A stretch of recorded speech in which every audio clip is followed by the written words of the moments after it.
Meus queridos irmãos, a paz do Senhor, falando EBD de volta, desta vez, lição de número 10 das lições bíblicas da CPAD. Lição de número 10, lição essa que vai ser ministrada no dia 8 de setembro de 2024, onde também vai se comemorar o Dia Nacional de Missões. Então, desde já, meus parabéns, meu agradecimento a todos os missionários, aos irmãos e irmãs, missionários solteiros, missionários casados, famílias missionárias, que Deus abençoe a vida de vocês e que em tudo o Senhor nosso Deus vos supra em todas as suas necessidades. E nós também, enquanto igreja, possamos ajudá-lo a fazer a obra do Senhor.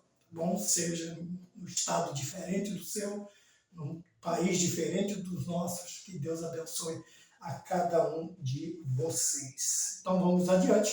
Lição de número 10, que está sobre o tema o plano de livramento e o papel de Esther. Quando nós falamos de livramento, nós estamos falando de libertação. Quando falamos de plano, falamos de projeto. É um plano, um projeto.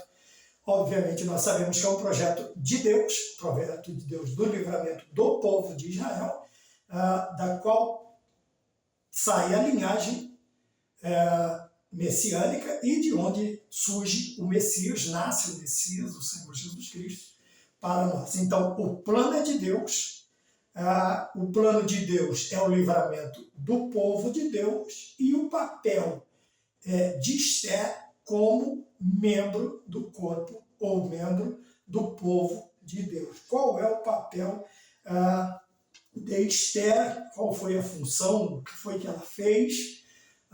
Como ela cooperou? Como ela trabalhou? Nós teremos aí uma visão ainda que um pouco menos com menos extensão da que nós precisaríamos ter, mas um vislumbre, pelo menos, daquilo que Esther realizou juntamente com o seu primo e pai adotivo, Mardoqueu, e todos os judeus dentro do reinado de Assuero, na lição de número 10. Então nós vamos ver aqui o plano de Deus, o projeto de Deus, e qual o papel de Esther dentro deste plano, deste planejamento, deste projeto, é o que nós veremos hoje. Bom, textual, nós falamos sempre, o tema é a base, as colunas, textual e verdade prática. Isaías capítulo 64, versículo 4, está escrito: porque desde a antiguidade não se ouviu, nem com os ouvidos se percebeu, nem com os olhos se viu um Deus além de ti, que trabalhe para aquele que nele espera. Isaías 64, 4. Verdade prática é nos momentos dramáticos da vida que mais aprendemos a confiar em Deus e depender dele realmente. Quer dizer, é onde nós aprendemos a estar dentro, como Esther. Eu coloquei o papel de Esther, é estar dentro do projeto de Deus, estar dentro dos planejamentos de Deus, estar no centro dos planos de Deus. É isso que a verdade prática nos ensina, tá bem? Porém, esse estar dentro dos planos de Deus, ou nos colocarmos, ou estarmos, ou sermos chamados para estar, ele tem a razão de ser o momento certo. Veja que ele não diz aqui um momento de alegria, um momento de festa, um momento de glória, um momento de quando estamos nos píncaros aí do sucesso. Não. Ele fala que é nos momentos dramáticos, nos momentos difíceis, nos momentos mais complicados. Nós sabemos que os grandes heróis, os grandes vultos, os grandes nomes da Bíblia, eles sempre vão surgir em momentos difíceis, em momentos desesperadores. É onde Deus tem levantado os homens e mulheres, jovens, servos dele das mais variadas idades, das mais variadas faixas etárias. Deus tem levantado. Porém, outra característica é não ter medo destes momentos. Tem um ditado no mundo que diz que quem não arrisca não petisca. Ora, em quantos há nos dias de hoje, quantos cristãos eles são tímidos, temerosos, eu falei isso na lição da Betel Dominical, que Deus não conta com tímidos, Deus não conta com omissos, Deus não conta com covardes. É por isso que a verdade prática ela é tão importante nesta lição, porque nos momentos dramáticos da vida, que mais aprendemos a confiar em Deus e depender. Confiar é uma coisa, depender é outra.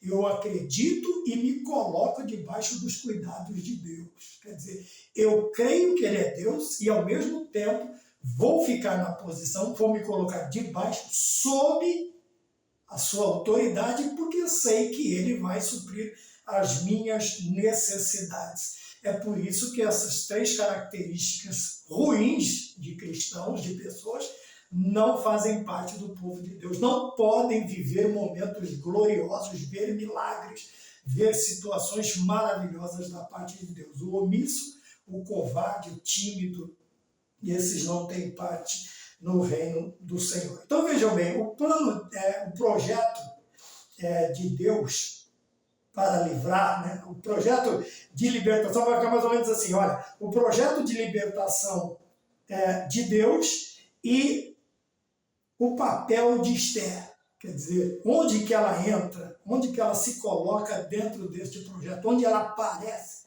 dentro deste projeto do plano de Deus, é a lição de número 10. Na introdução nós temos, eu fiz um gráfico aqui meio mais ou menos, para que a gente possa acompanhar a lição em si. Então vamos lá, na introdução está escrito nessa lição, estudaremos as atitudes de Mardoqueu e Esther em favor de todo, grave isto, de todo o povo de Deus. Era preciso clamar a Deus e agir sob a sua direção. Então foi um ponto que eu achei interessante dentro desta introdução. Nós vamos ver como a ação destes dois personagens, tanto Esther quanto Mardoqueu, e a importância desta ação. O importante desta ação é que ela não estava preocupada com ela somente e nem tão somente com o seu primo ou seu pai adotivo, no caso, Mardoqueu. A ação foi feita em prol, em favor de todo o povo judeu, e nós veremos que são 127 províncias, Amã vai perseguir em todas elas, tanto os que já haviam voltado para Jerusalém, para Israel, para a reconstrução, porque estava tudo derribado e queimado a fogo, posto abaixo, era tudo entulho, então teria um grande trabalho. Mas a atitude, veja que interessante, que a atitude dos dois não é tão somente para libertá-los, para seus próprios benefícios. Não. Infelizmente, nós vivemos hoje em tempos de pessoas egoístas, cada um pensando no seu próprio umbigo.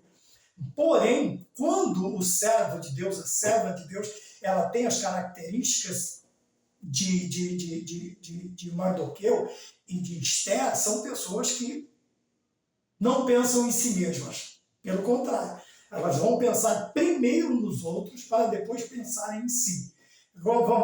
Um exemplo interessante, um pai de família, ele precisa tomar uma atitude, ele precisa praticar uma ação, ele não pensa em si primeiro, ele vai pensar primeiro no bem-estar, naquilo que vai redundar à família, primeiro, aí vamos fazer uma filha, a esposa, os filhos, depois ele. Alguns vão colocar os filhos, a esposa e depois ele. Um pai de verdade, ele nunca vai colocar ele e depois os demais da família.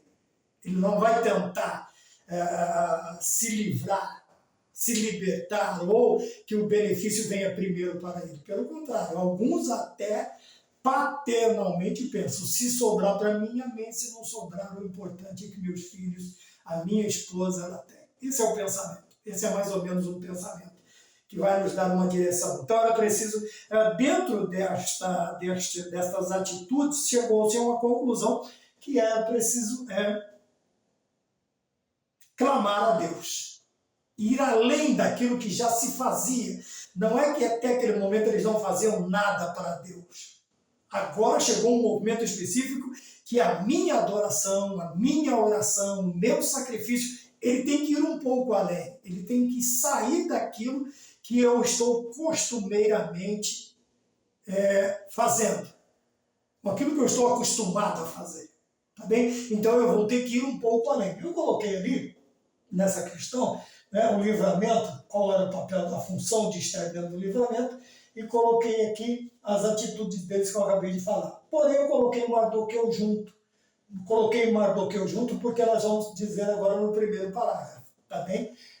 Qual a atitude dos dois? Então está lá Esther, está Mardoqueu, livramento, como eu falei, né, deles, qual vai ser as atitudes, e agora o ponto de número 1, o perigoso plano e o temor de Esther. Irmãos, nem sempre vai caber a nós vivermos de uma forma tranquila, nem sempre. Por isso que a Bíblia diz, no que depender de vós, tenhais paz uns com os outros. Porém, existem situações, como o escritor ele coloca no ponto de número 1, que o plano ele não é um plano qualquer, é um plano perigoso. Nós vamos ver isso aqui também. É um plano perigoso e causa temor. Veja que o plano ele era tão ousado, podemos dizer assim, ele era tão ousado que ele causa um determinado temor em Esther, que é o personagem que nós vamos ter aqui diante de nós. Tá bom? Então, o perigoso plano e o temor de Esther. Lamento, choro e compadecimento. Esther soube da crítica situação do primo e compadeceu-se. Veja que todo plano ele não pode ficar só no papel. Vai depender da ação. A partir do momento que Esther ela fica sabendo da perigosa situação, da crítica situação que envolvia o seu primo, que nós chamamos que é o pai adotivo do Mardoqueu, o que ela faz? Ela se compadece, ela se comove. Se você puder, dê uma olhada também na lição da Betel Dominical, que vai subir junto com essa lição no mesmo dia, e nós falamos alguma coisa sobre essas ações de se compadecer. Jeremias pergunta nas Lamentações, não vos comove isto, a vós que passais pelo caminho. Nós tratamos da situação também do bom samaritano, que ele teve 3 a 4 atitudes importantes, interessantes. Tudo isto vai envolver também esta lição. Se você olhar, nós procuramos fazer uma ligação, né, dentro das 4 faixas etárias que nós temos nesse canal, nós procuramos fazer ligações, um gancho que prenda, que una todas as aulas dentro de um assunto só, de uma ideia só. Se você puder nos ajudar nesse sentido, você vai ter um entendimento maior, mesmo porque cada aula é necessário um tempo e o nosso tempo é restrito. Então ela se compadece, ela se condói, mas ela não somente ela fica sabendo, veja, soube, se compadeceu, mas o que ela fez? Ela precisava saber o que estava acontecendo de tão grave. E ela, tomando conhecimento, no ponto aqui, diz, Mardoqueu não estava apenas querendo chamar a atenção de Esther. Então, veja bem, ela se comove e ela agora vai agir. Por quê? Ela vai querer tomar ciência, conhecimento do que está acontecendo. Porque pelo chamado do seu primo, ele não está querendo somente aparecer ou chamar a atenção. Não, havia algo realmente grave. Havia algo realmente importante que ela precisava não somente ouvir, mas conhecer no todo. Isso é uma lição que nós precisamos aprender com Esther. Porque muitas vezes nós ficamos só no ouvir, nós não tomamos, não nos envolvemos na situação a ponto de termos uma compreensão mais ampla da situação, das necessidades, para fazermos um planejamento, para traçarmos um plano que realmente chegue à conclusão ou ao término, ou pelo menos ao arrefecimento de um problema. E nós só conseguimos chegar a esta situação, meu querido professor, aluno, superintendente, pastor, a partir do momento em que nós nos envolvemos. Veja que Esther, ela se compadece. Por que ela se compadece? Porque o chamado, a forma com que o primo a chama, a convoca, carrega consigo uma certa preocupação. Não era um chamamento normal, não era uma conversa, um chá da tarde normal. Não, era um problema agora que ela, só no ouvir, ela já sente uma determinada preocupação e uma grande importância dela conhecer a situação como um todo. A partir do momento em que nós temos a situação como um todo, é aí que nós conseguimos traçar um plano. Porque senão, mesmo traçando um plano só de ouvir, o nosso planejamento, as nossas ações serão infrutíferas. Infrutíferas, tá bom? Por quê? Porque eu não tenho a dimensão do problema, eu não tenho a real importância, ou o real perigo, ou o grau de realidade necessária para traçar um plano, um planejamento eficaz. Então eu preciso estar a par desta situação. Então Mardoqueu não estava apenas querendo chamar a atenção. Então, a outra lição que nós aprendemos, compartilhar nossos sentimentos com as pessoas certas, é necessário, nos faz bem. É necessário, nos faz bem. Porém, ele diz o quê? Com as pessoas certas. Com as pessoas certas. Tá bom? Existem crentes que ele tem um problema difícil. Ele não tem, como diz, não tem travas na língua. Então ele sai expondo a sua situação, os seus problemas a qualquer um, e até pessoas fora da nossa comunidade. E, obviamente, tem aqueles que trazem uma determinada preocupação, fazendo que estão preocupados, mas é só para querer saber também e depois fazer aquele pequeno espalhamento da tua situação. Veja que a partir do momento em que Mardoqueu tem ciência do problema, Esther tem ciência da gravidade do problema, eles vão conversar entre si, eles vão se comunicarem. Por quê? Mardoqueu conta com a prima é esposa do rei. O problema não precisa de fila, não precisa, é a mesma coisa com Deus. Eu falo com Cristo, Cristo leva as minhas orações, o Espírito Santo ele vai entender os meus gemidos, as minhas lágrimas e leva diretamente a Deus. Eu corto uma fila enorme de nomes e de curiosos que me são apresentados. Então, veja, compartilhar nosso sentimento com as pessoas certas é necessário, nos faz bem. Romanos capítulo 12, o versículo de número 15, está escrito: alegrai-vos com os que se alegram e chorem com os que choram. Aqui está interessante. Por quê? Porque às vezes você conta o seu problema chorando, o outro sai rindo. Porque o interesse era outro. E às vezes você conta a sua vitória sorrindo e o outro sai chorando. De raiva, de inveja, Então não é aqui criando um cisma, pelo amor de Deus, não é a nossa intenção. É você conversar, é você levar a sua necessidade, como diz a Bíblia, comunicar as nossas necessidades com os santos. É aqui que está o segredo.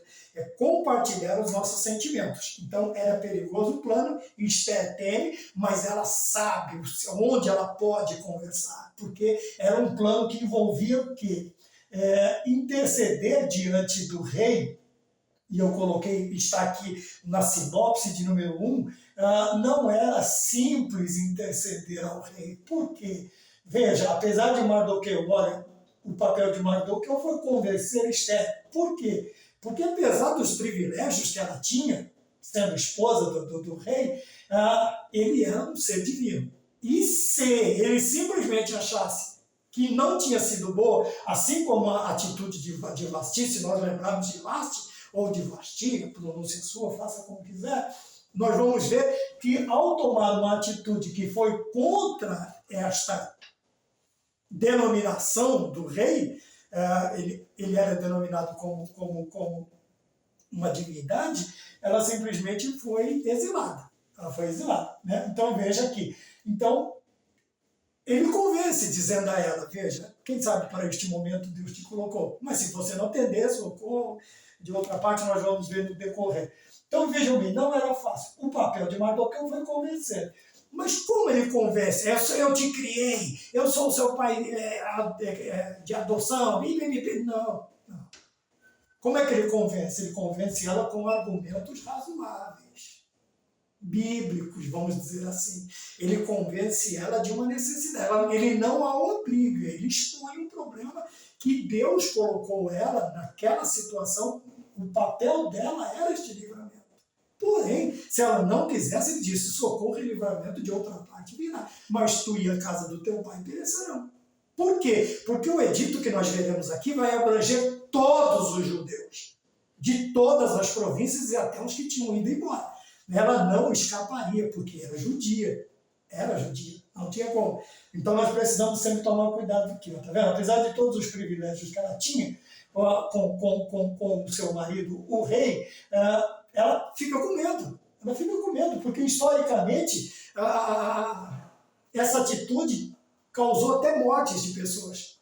Aí eu lembrei aqui da outra rainha, que agora Esther está no lugar dela. 4 anos depois, Esther, ela vai tomar o lugar de Vasti. Então, aqui está o problema. Ela ficou com medo, óbvio, porque era um plano perigoso, era muito ousado.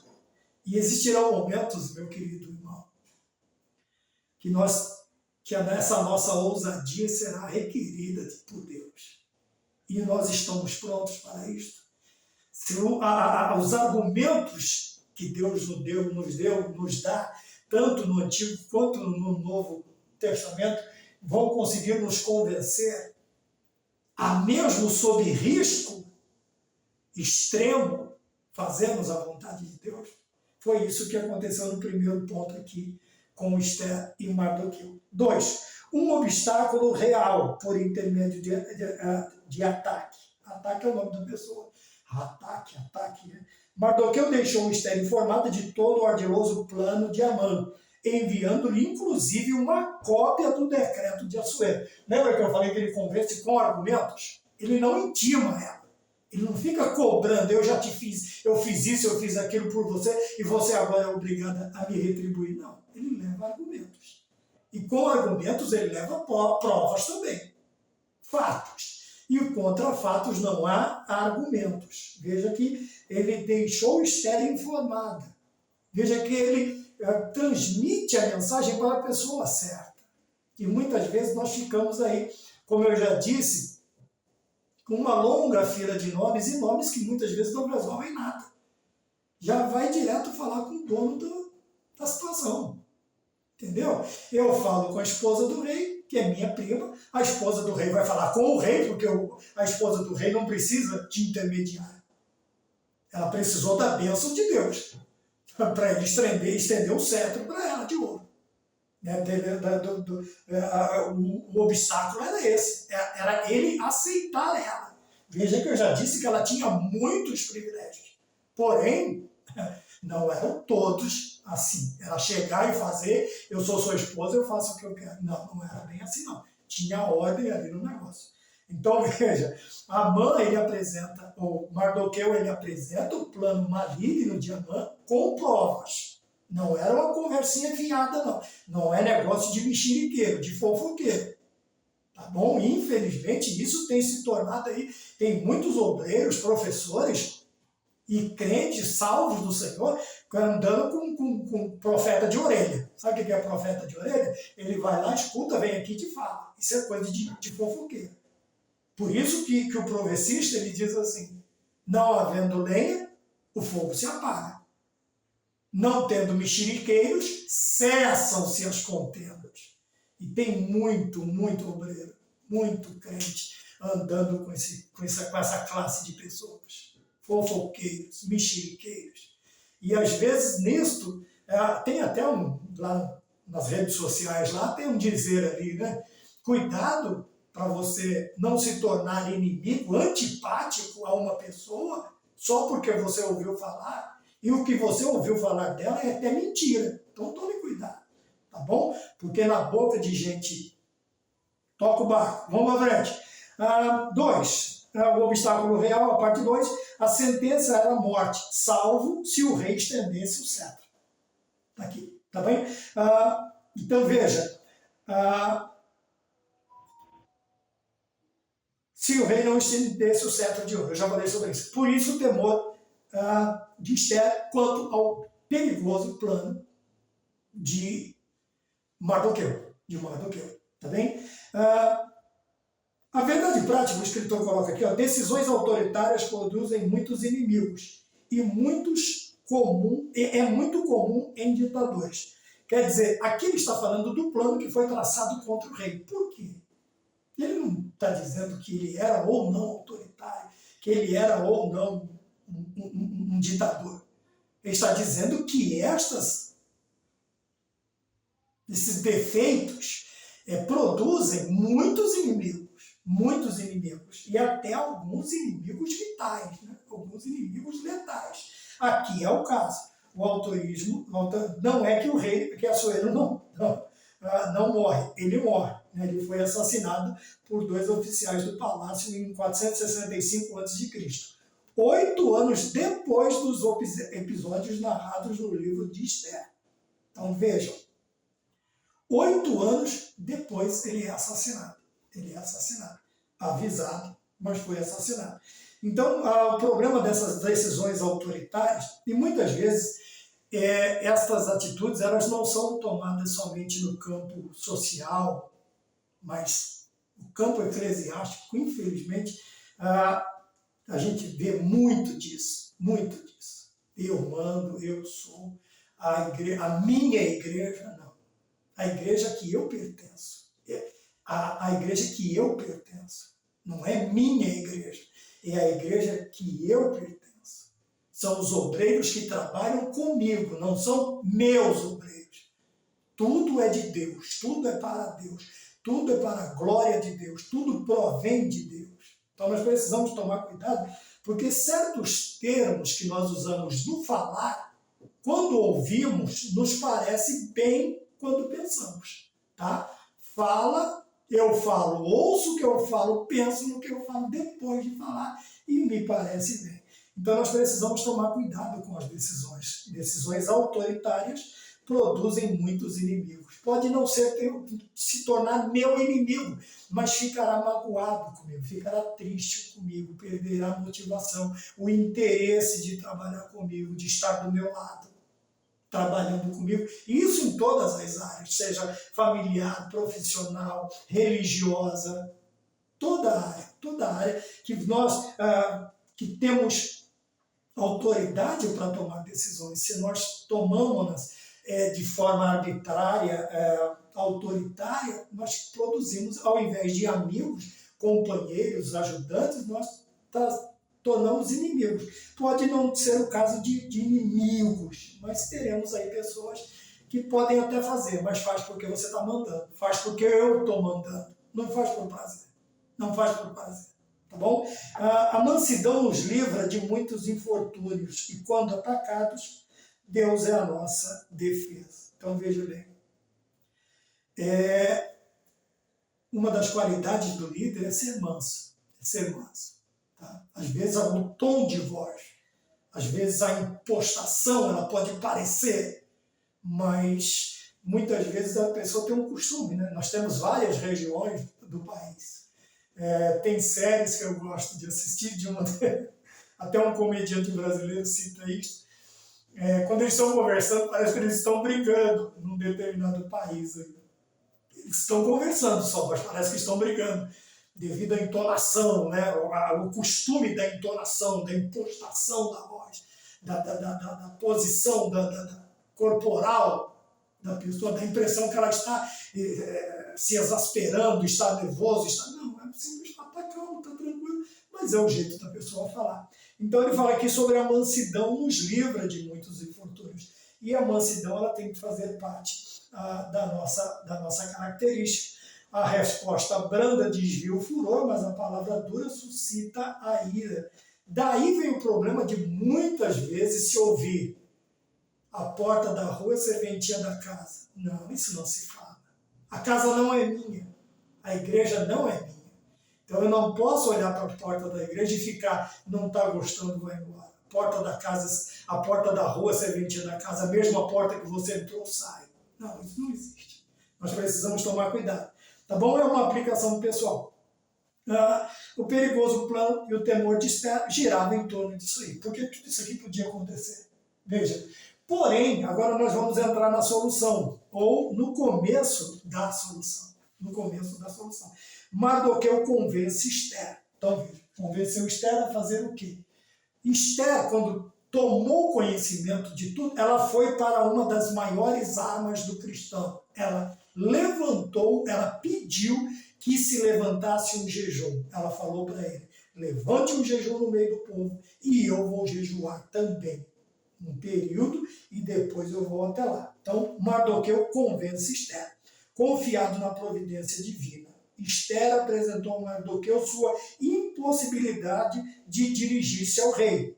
A questão do cetro, do tempo, da oportunidade. Não era o período dela aparecer diante de Deus, do rei. Porém, o que ela fez? Nos últimos 30 dias, ela não havia sido chamada por Assuero. Outra questão. Não era assim, tal dia ela vem. Não, tem que vir a hora que ele chamar. Mas eu fui ontem. Não interessa. Veja, Vasti mandou chamar. Ela simplesmente se recusou. Exílio. Então, ela podia falar assim, não, eu fui ontem, eu estou gestante, que alguns falaram isso e aquilo. Não. Vem. Chamou, vem. Não interessa. Pode ter acabado de sair da sala dele. Se ele chamar de volta, tem que voltar.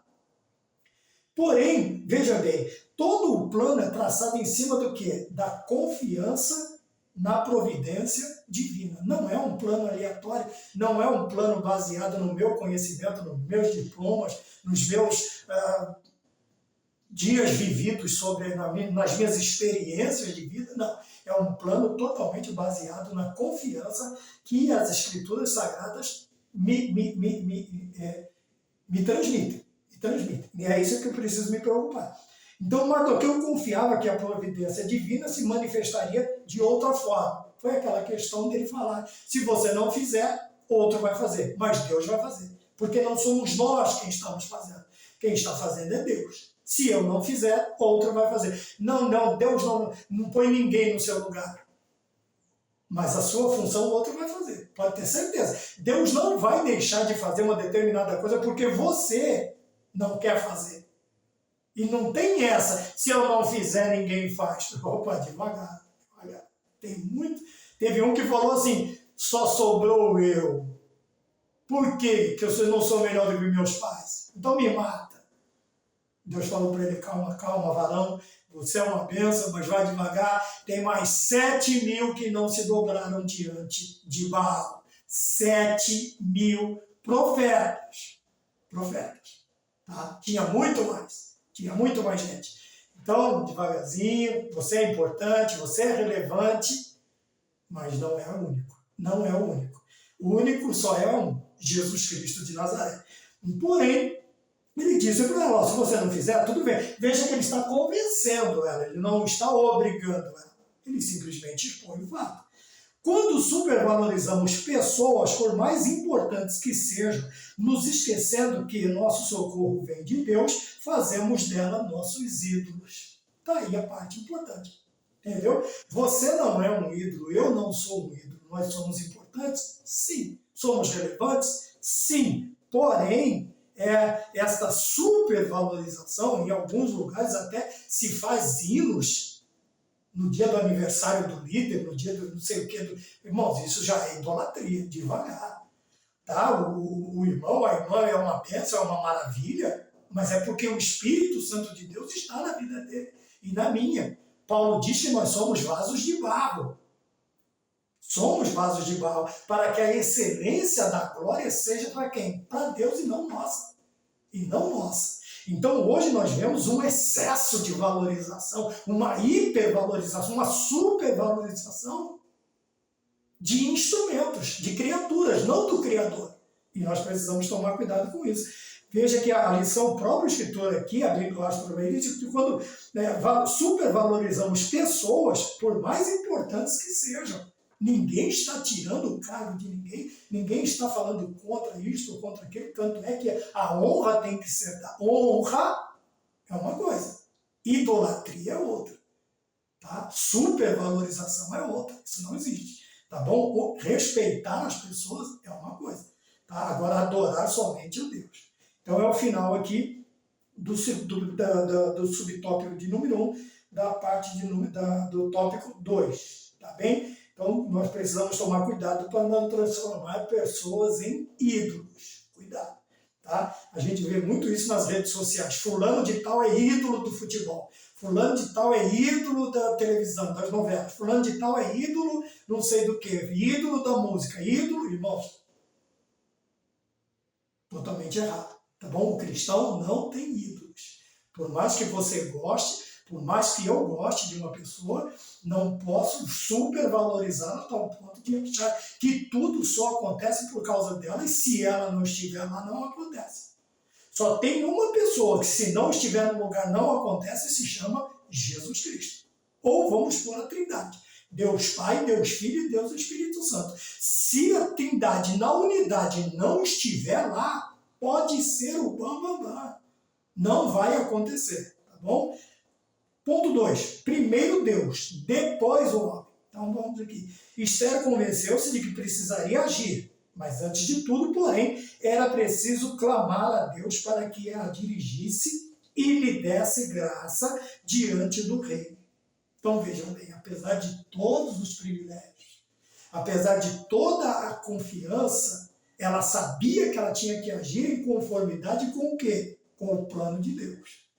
Então, muitas vezes, nós queremos agir por nossa conta própria. Eu sou fulano, eu sou cicrano e tento agir da minha maneira. Não, todas as vezes que Deus... Veja, Noé teve as medidas da arca, Moisés teve as medidas do tabernáculo móvel, Salomão vem com as medidas também. Então, tudo da parte de Deus tem um plano. E eu preciso estar dentro do plano, dentro do meu papel.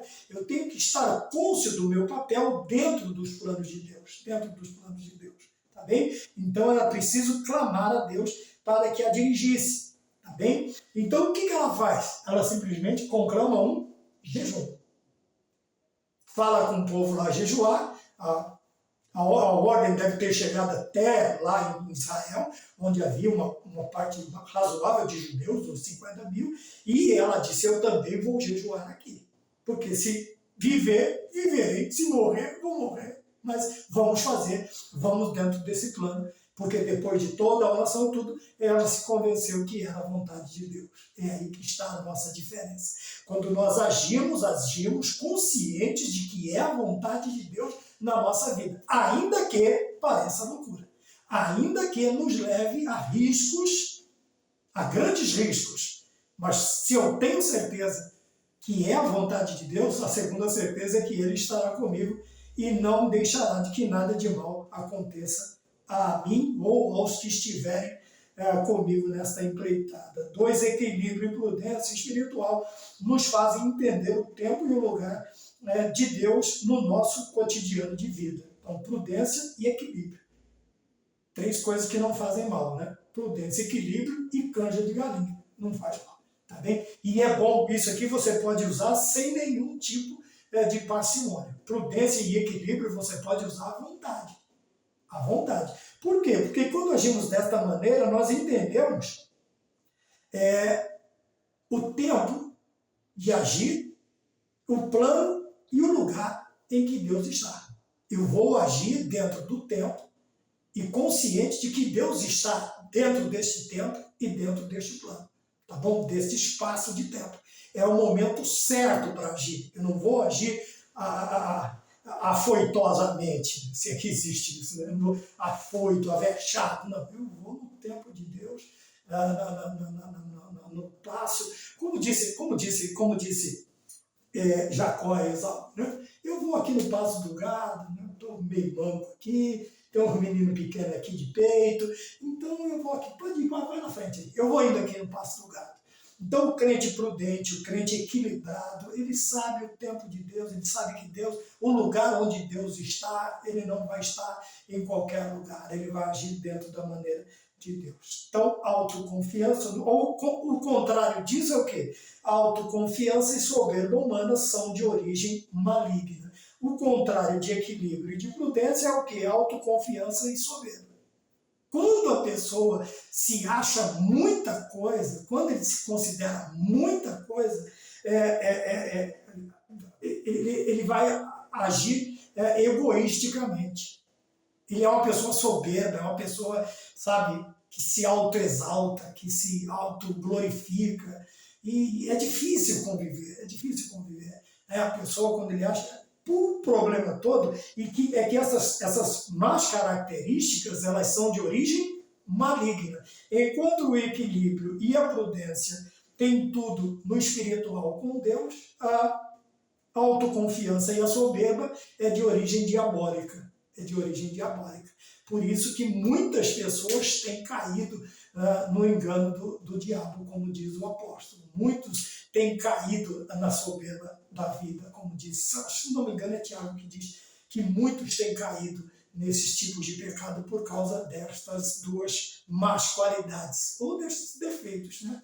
E isso aqui não é só um defeito espiritual, não, tá? Isso aqui também está na característica, na personalidade.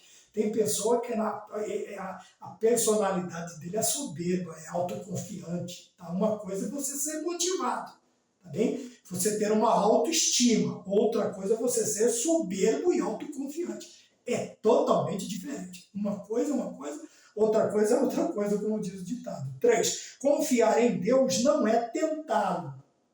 Tá? Eu já falei sobre isso em outro vídeo. O que é confiar em Deus? Tá bom? Eu estou numa situação difícil. Quantas vezes, quantos testemunhos nós vemos de livramentos?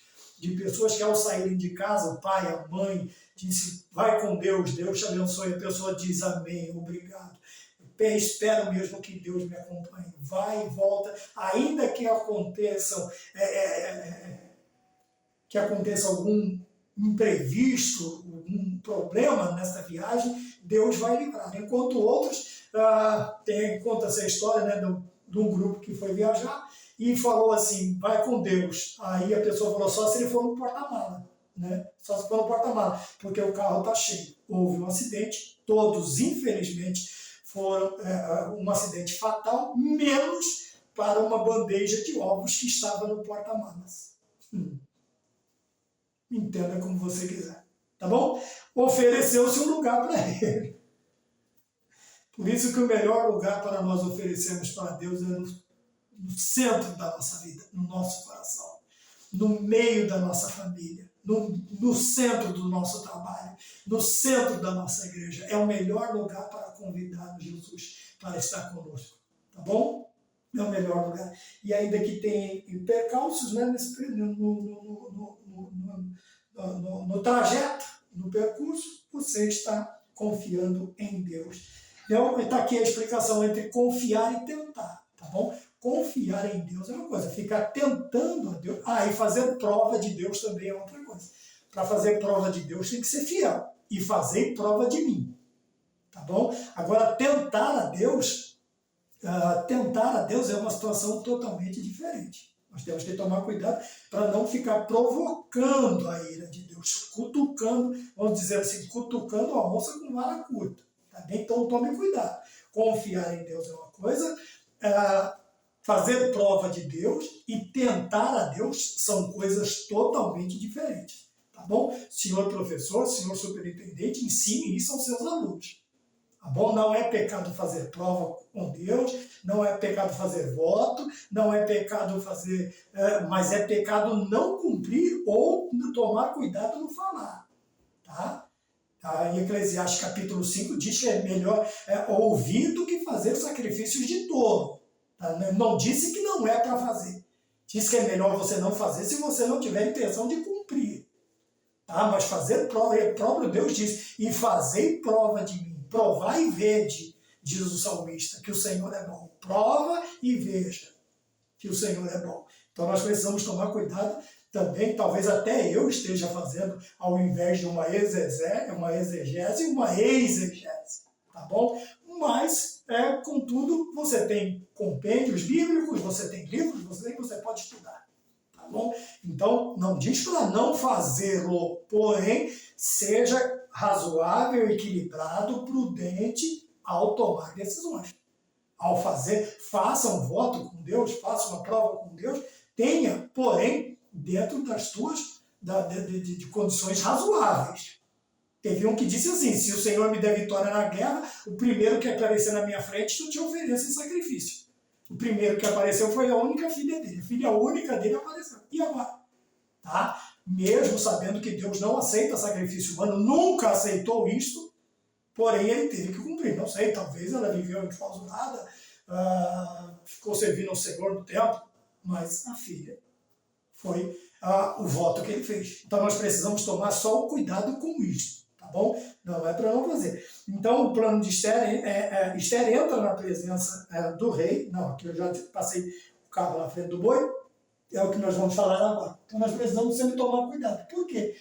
Pode-se esperar de tudo. Esther esperava-se de tudo, até mesmo a morte. Mas ela foi por quê? Porque ela foi convencida de que o plano, Deus está no plano, e ela tomou uma atitude coerente e equilibrada do servo de Deus. Ela conclama um jejum, um período de jejum, para depois, no fim, ela ir falar com o rei. E o que acontece é o ponto de número 3. Né? Nós temos aqui, ó, prudência, né? A prudência não quer dizer letargia. Ser prudente não é ser estagnado, né? Não vou fazer. Não, é fazer, mas com prudência, com cautela, com cuidado. Tá vendo? Bom, prudência, preparo e ação para se dirigir ao rei. Esther estava em pleno, é o final agora, né? Nós vemos por que Esther toma todo este cuidado em Mardoqueu. Eles agem desta forma. O plano, agora o plano em prática. Esther entra à presença do rei e propõe um banquete. Olha, aqui começa aí, né? Aqui começa aí. Prudência, preparo, agora é ação. Primeiro, o que ela faz? Ela conclama. Sua conduta nos ensina como devemos ser precavidos para tomar atitudes importantes que podem impactar o nosso futuro. Eu falei isso na aula da Betel Dominical. Nós temos que tomar cuidado, porque às vezes a gente pensa assim, não, o único prejudicado ou não serei eu. Mentira. Existem ações que nós tomamos, decisões que tomamos, tá? Se você puder dar uma olhada na edição de número 10 também, da Betel Dominical, nós falamos sobre isso. Isso em todas as esferas da vida, tá bom? Familiar, profissional, tá? Daqui uns dias nós teremos também, e pipipi, papapá, nós precisamos tomar cuidado. Tomar cuidado por quê? Sermos precavidos por quê? Porque tem decisões que impactam, o impacto é a curto, a médio e a longo prazo. Tem uns que impactam somente aqui, agora. Outros impactos vão vir, né, mais adiante. E alguns duram 4 anos. Ou mais. Aí nós precisamos tomar cuidado. Porque existem consequências dos nossos atos que vão perdurar. Se nós olharmos na Bíblia, nós vamos ver aí situações, consequências que duraram gerações. Primeira, segunda, terceira, 4, 5 gerações. Existem atitudes que foram tomadas lá no início, lá no Éden, que as suas consequências estão impactando até hoje. O pecado, o impacto dele é o mesmo até hoje. A consequência funesta do pecado por causa de uma atitude inconsequente, impensada, não precavida. E o termo que você quiser usar. Tá bem? Então, sua conduta nos ensina a ser precavidos, tomarmos cuidado, tá?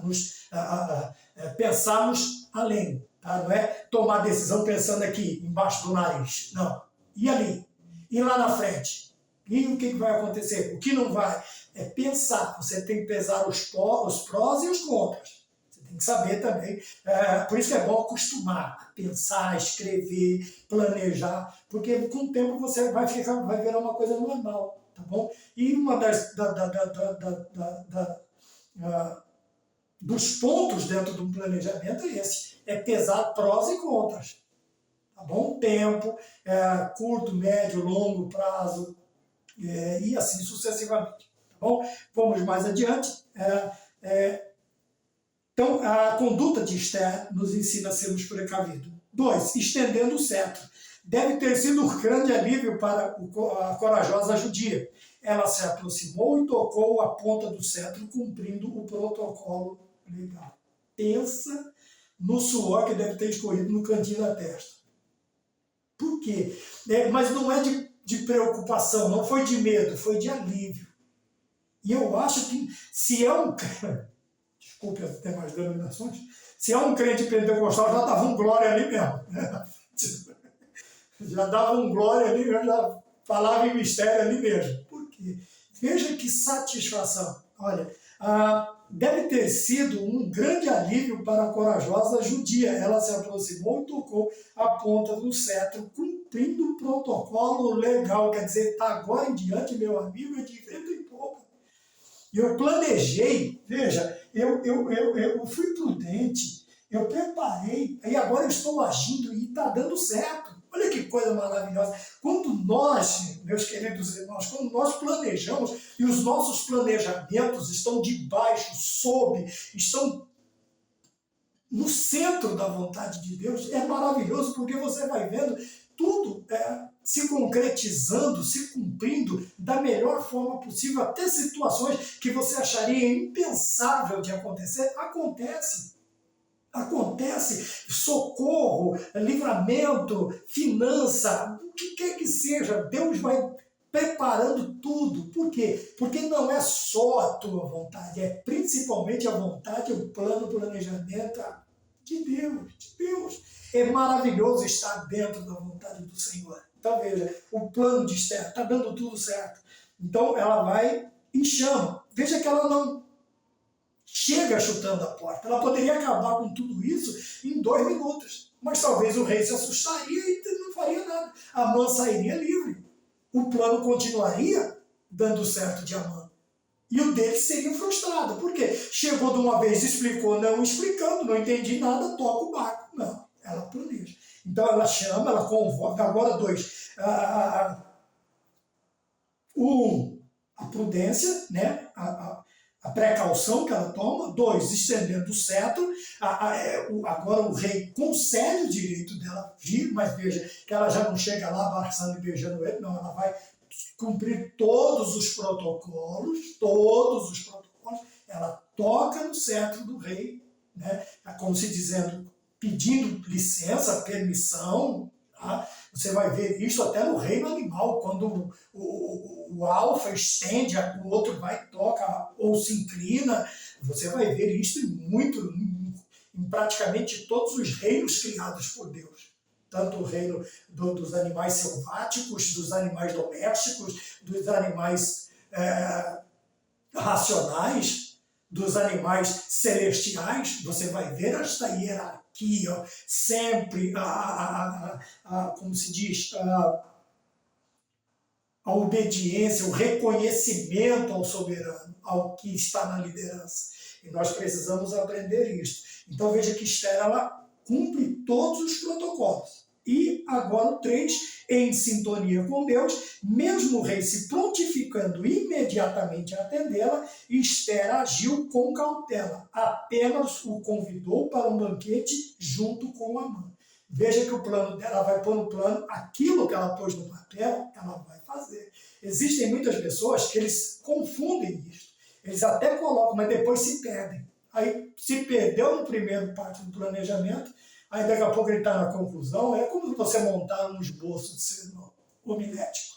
É como uma homilia. Né? Se você não obedecer ali tema, seja um sermão textual, temático, expositivo, texto, o introito, você tem que ter as divisões, né? Você tem que ter a conclusão. Se você se perder, ali é um planejamento do que você vai pregar, do que você vai falar.